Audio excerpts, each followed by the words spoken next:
बनल गांव के बिगड़ल छौड़ी आइली हमारा गांव। पाँव के पायल ऐसन छनकौली की गह गह करे मोरा गाँव। दर्द दिल के बढ़ा के गइल, दर्द दिल के बढ़ा के गइल। आइल हितई में ऊ अच्छा दिन खातिर बाकी हलफा मचा के गइल। आइल हितई में ऊ अच्छा दिन खातिर बाकी हलफा मचा के गइल।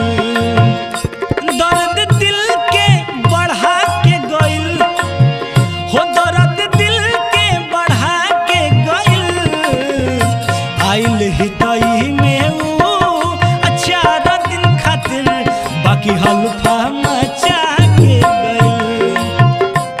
आइल हितई में ऊ अच्छा दिन खातिर बाकी हल्फा मचा के गइल।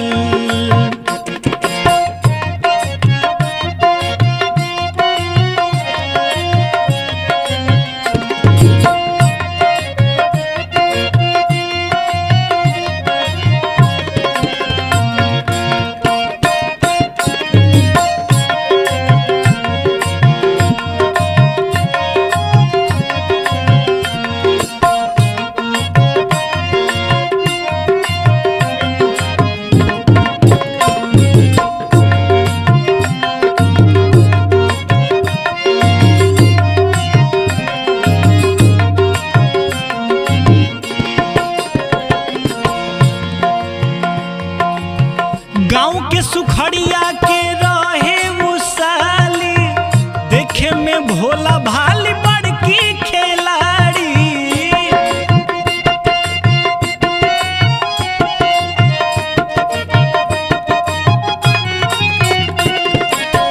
गाँव के सुखड़िया के रहे मुसाली, देखे में भोला भाली बड़की खिलाड़ी।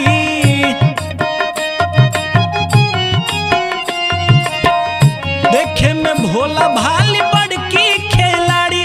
रसिया सन चुआ के गइल हो, रसिया सन चुआ के गइल।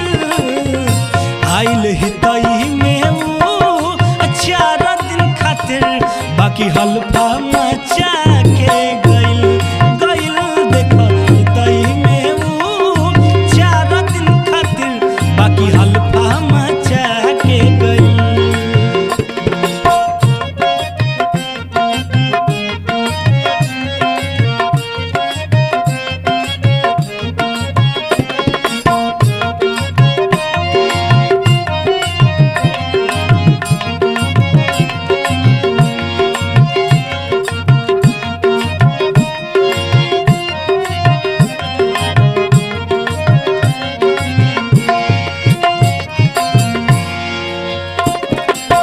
जाते जाते हाथ में थमा देली पाती, लिखल रहे मिले खातिर राजा राती।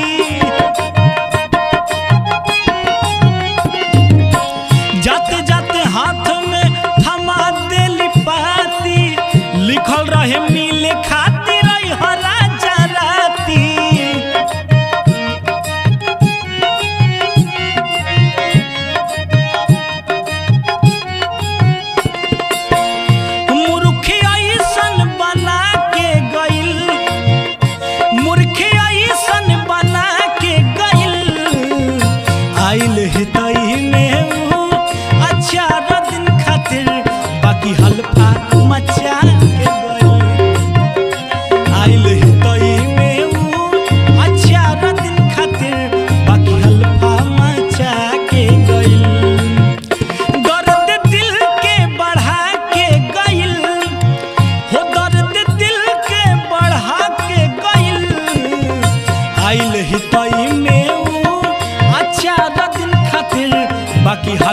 मचा के गई हो आइल ही तई में चार दिन खातिर बाकी हल्फा मचा के गई आइल ही तई में चार दिन खातिर बाकी हल्फा मचा के गई हो बाकी हल्फा